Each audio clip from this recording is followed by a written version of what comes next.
Students, you are most welcome in the class of Mathematics by N.T. Dikshit. Today is the third lecture of definite integrals. So today we will learn the evaluation of definite integrals by substitution. तो substitution method हम लोगों ने indefinite integrals में भी पढ़ा था, but वहाँ पे जो सब्स्टिट्यूशन मेथड पढ़ा था और इसमें थोड़ा सा डिफरेंस है बस कि यहाँ पे हम दो तरह से सब्स्टिट्यूशन कर सकते हैं। पहला तो कि हम सब्स्टिट्यूशन मेथड को यूज करें और लास्ट में जाकर के बाद में हम वेरिएबल को रीसब्स्टिट्यूट करते हैं।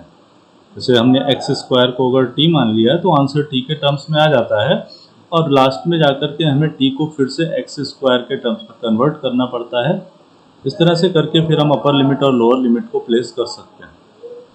बट दूसरा तरीका है कि जैसे ही हमने वेरिएबल को चेंज किया उसी के अकॉर्डिंग उसकी लिमिट्स को भी अगर हम चेंज कर लें वहीं पे तो हमें बाद में उसमें वेरिएबल को चेंज करना या उसको चेंज करने की कोई ज़रूरत नहीं रहती है ना। तो उस तरह के क्वेश्चंस को आज हम लोग देखेंगे कि किस तरह से करते हैं कि अगर हम स्टार्टिंग में ही वेरिएबल को जैसे हम सब्स्टिट्यूट करते हैं वेरिएबल को, तो वेरिएबल को सब्स्टिट्यूट करते ही उसकी लिमिट्स को भी हम वहीं पे अकॉर्डिंगली चेंज कर लेते हैं। तो हमें बाद में लिमिट्स को दोबारा से वो वाले पुरानी लिमिट्स को नहीं रखना पड़ता है, ना ही वेरिएबल को रीसब्स्टिट्यूट करना पड़ता है। तो let us start with one question. Suppose you want to integrate the function limit 0 to 1 x over x square plus 1 dx। आपको इस फंक्शन को इंटीग्रेट करना है। अब यहाँ पे आप देख रहे हैं कि अगर हम एक्स स्क्वायर प्लस 1 को टी कंसीडर कर लेते हैं या कोई भी नया वेरिएबल कंसीडर कर लेते हैं तो इसको हम आसानी से कर सकते हैं क्वेश्चन को। एक्स स्क्वायर प्लस 1 का डेरिवेटिव 2x होता है, 2x dx मिल जाएगा। तो हम 2 से मल्टीप्लाई और 2 से डिवाइड भी कर सकते हैं इसको पहले ही। तो 2 से डिवाइड कर लिया और 2 से न्यूमरेटर में मल्टीप्लाई कर दिया, then we get 2x upon x square plus 1। अब इसमें वैल्यू को सब्स्टिट्यूट करेंगे।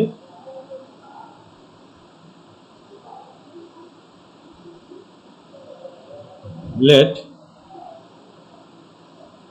X square plus 1 is equals to t, नया वेरिएबल कंसीडर कर लिया। इसका जो डेरिवेटिव होगा 2x dx that is equals to dt। ये वैल्यू हम लोग सब्स्टिट्यूट कर देंगे, 2x dx की जगह पे dt आ जाएगा। अब यहाँ पे देखें कि जो हमें लिमिट दे रखी थी इस इंटीग्रेशन में वो लिमिट थी 0 to 1, किसके लिए? x के लिए। लेकिन अब यहाँ पे जो वेरिएबल हम लोग यूज करेंगे वो t होगा, तो उसके लिए लिमिट्स जो 0 to 1 है उस पर भी कुछ इफेक्ट पड़ेगा, क्योंकि ये लिमिट्स तो x के टर्म्स में है। जब x का वाला फंक्शन होगा तब ये लिमिट्स यूज की जाएंगी, तो उसको हम लोग यहाँ पे देख लेते हैं। इस तरह से चेंज किया जाता है। इस तरह से एक छोटा सा टेबल अगर ड्रा कर लेंगे तो बहुत ही सिस्टमेटिक ढंग से काम हो जाएगा। देखिए लिमिट जो x की दे रखी थी, लोअर लिमिट कितनी थी? 0 और अपर लिमिट थी 1। ये x की लिमिट जो हमें पहले से पता थी। अब t की क्या लिमिट होगी वो देखते हैं। तो हम देखते हैं जब x की वैल्यू 0 थी तो इस फंक्शन में जब x के प्लेस पे हम 0 लेंगे तो t कितना हो जाएगा? तो x 0 लेते हैं तो 0 स्क्वायर प्लस 1, तो t की वैल्यू 1 मिल रही है। जब x की वैल्यू 0 होगी उस समय t की वैल्यू क्या हो जाएगी? 0 स्क्वायर प्लस 1 दैट इज 1। तो इसका मीनिंग अब जो लोअर लिमिट है वो 0 ना होकर के 1 हो जाएगी जैसे ही हम वैल्यू को सब्स्टिट्यूट करेंगे। अब अपर लिमिट को चेक करते हैं कि जब हम x की वैल्यू 1 लेते हैं मीन्स अपर लिमिट, तब t की वैल्यू क्या होगी? That is 1 square plus 1, x के प्लेस पे 1 लेते हैं तो अब क्या हो जाएगा? 2। तो अब जो न्यू लिमिट्स होंगी हमारी वो 0 प्लस 1 ना होकर के क्या हो जाएंगी? 1 to 2 हो जाएंगी। अगर हम यहीं पे इस तरह से लिमिट्स को चेंज कर लेते हैं तो बाद में फिर हमें वेरिएबल को रीसब्स्टिट्यूट करने की कोई ज़रूरत नहीं रहती है।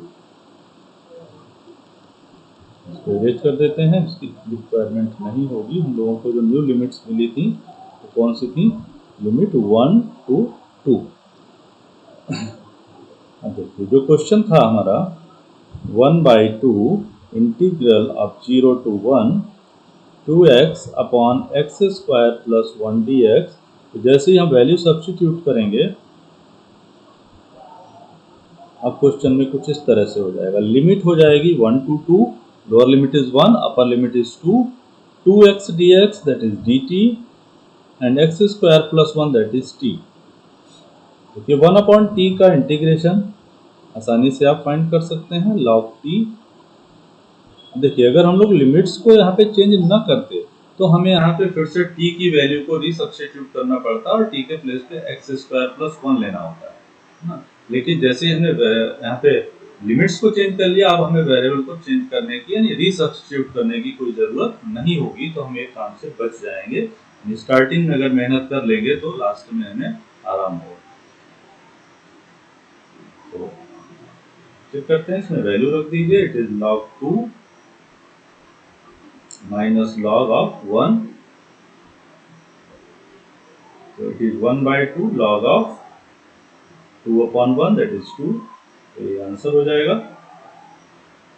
तो इस तरह से हम लोग लिमिट्स को अगर चेंज कर लेते हैं तो इजीली इंटीग्रेशन भी फाइंड हो जाएगा और बाद में हमें उस वेरिएबल को रीसब्स्टिट्यूट करने की जरूरत नहीं पड़ेगी। इसी क्वेश्चन को हम एक और अल्टरनेटिव मेथड है उसके हेल्प से भी करके देखते हैं, क्योंकि हम चेक करेंगे कि डिफरेंट मेथड, हम कोई भी मेथड अप्लाई करें हमें डेफिनेट इंटीग्रल में जो फाइनली आंसर है वो सेम मिलता है। उस चीज को चेक कर लेते हैं। अल्टरनेटिव मेथड,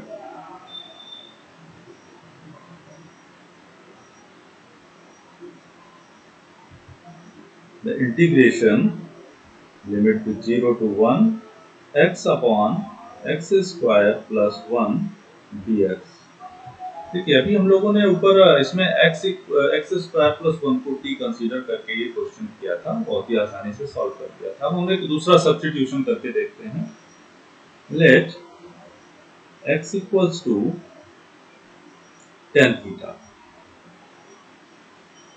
अब ऐसा क्यों माइंड में आया कि हम tan थीटा कंसीडर करें, तो उसके लिए आप देखिए एक्स स्क्वायर प्लस 1 तो ये हो जाएगा 1 प्लस tan स्क्वायर थीटा। तो हमारी कोशिश ये है कि जहाँ पे 2 टर्म्स हैं एक्स स्क्वायर और 1 दो टर्म है, तो ये सिंगल टर्म में कन्वर्ट हो जाएगा, क्योंकि 1 plus tan square theta 6 square theta हो जाएगा।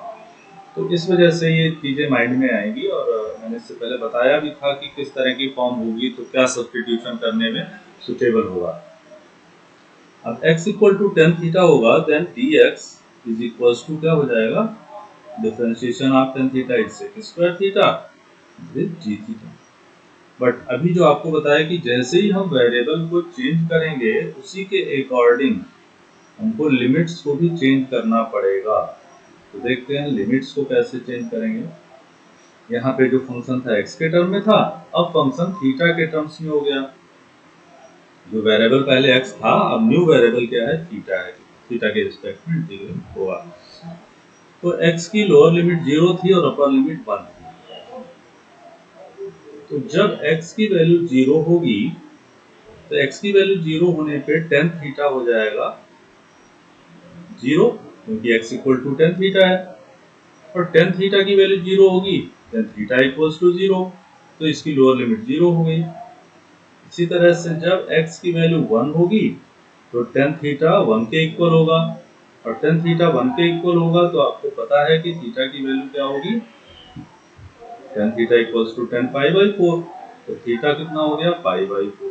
तो अपर लिमिट अब यहाँ पे पाई बाई 4 हो जाएगी। आई थिंक इट इज क्लियर।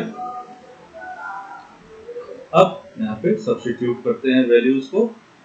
तो ये आपको मैंने करके दिखाया है, थोड़ा सा ये मेंटल वर्क कर लेंगे, बहुत ज्यादा हमें लिखने की जरूरत नहीं है, लेकिन स्टार्टिंग है अभी, इसलिए मैं हर चीज को लिख करके क्लियर कर रहा हूँ।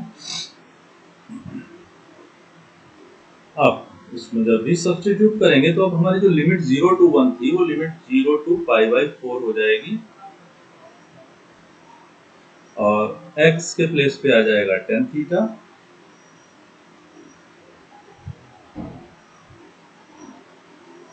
dx के प्लेस पे आ जाएगा sec square theta d theta over tan square theta plus 1। देखिए डिनोमिनेटर में जो 1 प्लस टेन स्क्वायर थीटा दे रखा है, इसको अगर हम सॉल्व करेंगे तो 1 प्लस टेन स्क्वायर थीटा भी सेक स्क्वायर थीटा हो जाता है और एक सेक स्क्वायर थीटा न्यूमरेटर में लिखा हुआ है, तो ये वाला जो सेक स्क्वायर थीटा है वो कैंसिल हो गया।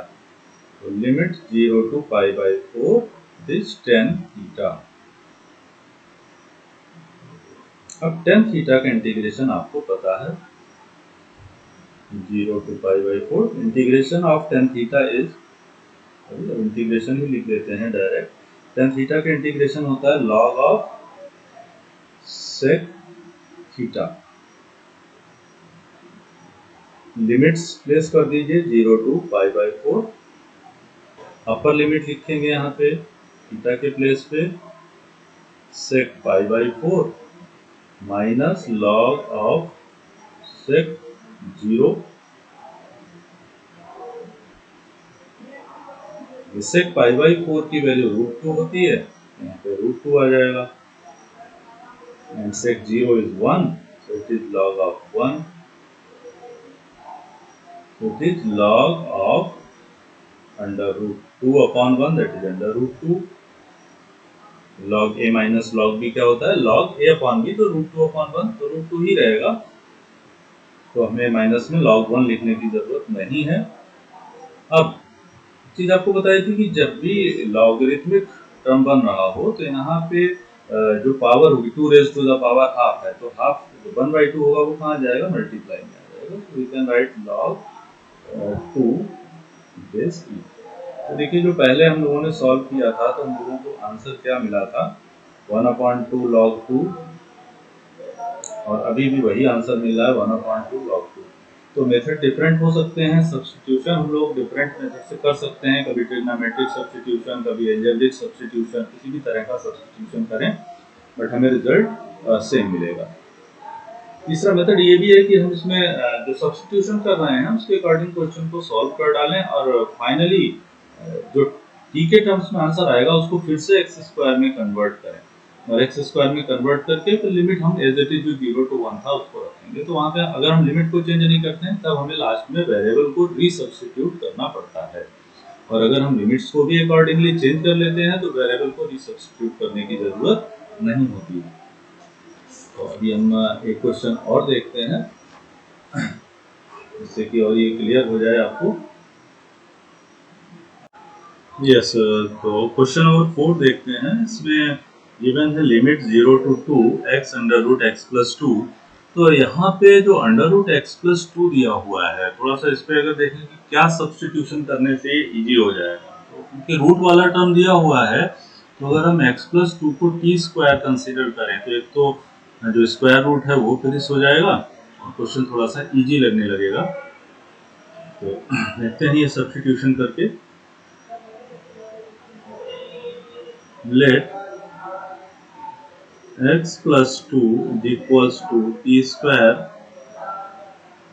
तो x की जो वैल्यू होगी that will be 2 t square minus 2, इसकी जरूरत पड़ेगी, एक टर्म x का भी दे रखा है, तो डेरिवेटिव इसका हो जाएगा dx equals to 2 times of t dt। अब ये इंटीग्रेशन है उसमें x के प्लेस पे आ जाएगा t square minus 2 and within square root it will be t square, और dx के प्लेस पे 2 टाइम्स ऑफ t dt। अब यहाँ पे मेन प्रॉब्लम बची है कि लिमिट्स को क्या चेंज करें, क्योंकि अगर लिमिट्स को चेंज नहीं करेंगे तो बाद में वेरिएबल को रीसब्स्टिट्यूट करना पड़ेगा। हम चाहते हैं कि लास्ट में हम उस चीज से बचें, हमें वेरिएबल को रीसब्स्टिट्यूट ना करना पड़े, तो हम यहीं पे लिमिट्स को चेंज कर लेते हैं।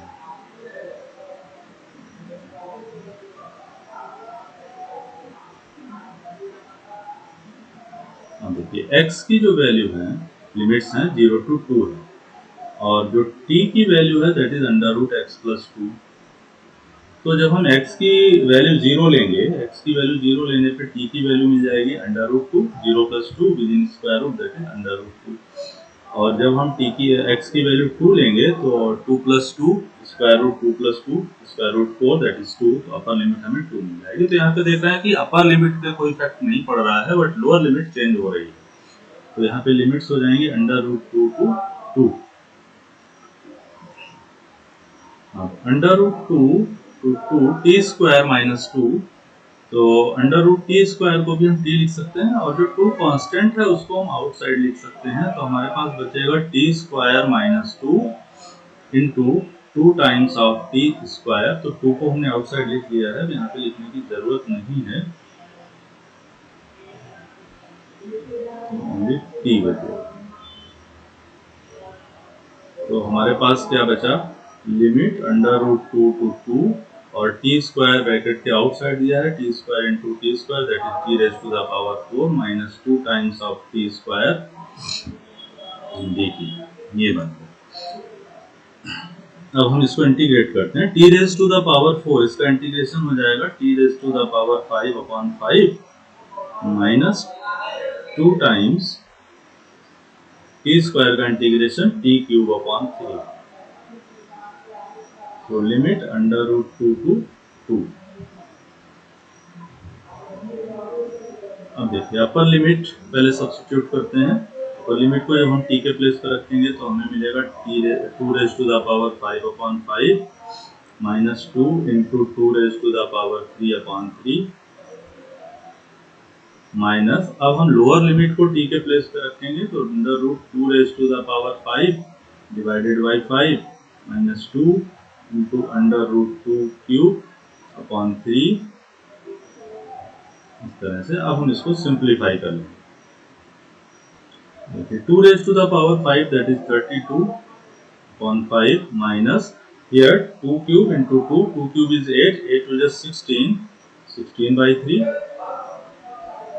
Minus under root two raise to the power 5, under root two square is 2, so 2 to the 4, so it is 4 times of root 2 upon 5 minus root 2 cube is 2 root 2, और 2 एक और है मल्टीप्लाई में, so it is 4 root 2 upon 3। इस तरह से ये value मिलेगी।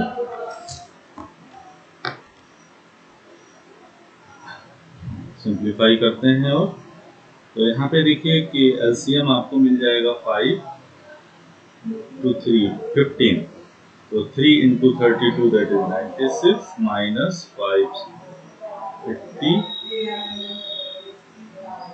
फिर एलसीएम 15 मिल जाएगा, तो हो जाएगा 12 root 2 minus 20 root 2, 4 root 2 common भी ले सकते थे न्यूमरेटर में से तो और आसान हो जाएगा।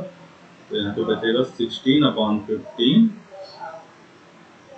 माइनस और 12 minus 20 that is minus 8 root 2, और माइनस साइन एक और है तो प्लस 8 रूट 2 अपॉन 15। और देखिए डिनोमिनेटर में 15 कॉमन मिल रहा है, न्यूमरेटर में 8 रूट 2 कॉमन मिल रहा है, तो 8 रूट 2 तो न्यूमरेटर में से कॉमन ले लेते हैं और 15 डिनोमिनेटर में से। 8 रूट 2 कॉमन लेने पे यहाँ पे रूट 2 बचेगा और यहाँ पे 8 रूट 2 कॉमन लेने से सेकेंड टर्म में 1 बचेगा। तो फाइनली हमको जो आंसर मिलेगा that is 16 times root 2 upon 15 and under root 2 plus 1, ये हो जाएगा। ओके, तो I think it is clear कि किस तरह से हम वैल्यू को सब्स्टिट्यूट जब करते हैं, किसी वेरिएबल को सब्स्टिट्यूट करते हैं और उसके बाद हम इंटीग्रेशन करते हैं, और वहीं पे हम अगर लिमिट्स को भी साथ में चेंज कर लें तो फाइनली हमें लिमिट्स को चेंज नहीं करना पड़ता, फाइनली हमको रीसब्स्टिट्यूट नहीं करनी पड़ती है वैल्यू। एक छोटा सा क्वेश्चन और ले रहा हूँ, this is the example number 29 in your book. Question is limit 0 to 1 tan inverse x upon 1 plus x square, इसका इंटीग्रेशन करना है। तो यहाँ पे देखते हैं कि क्या सब्स्टिट्यूशन करने से आसानी होगी। तो अगर हम यहाँ पे tan इनवर्स x को t कंसीडर कर लेते हैं, तो tan इनवर्स x को t कंसीडर कर सकते हैं। चलिए कुछ नया वेरिएबल ले लेते हैं, थीटा ले लेते हैं। हर क्वेश्चन में t ले रहे हैं, आप लोग बोर हो गए होंगे। तो tan इनवर्स x को थीटा ले लिया है, तो it implies that tan theta is equals to x।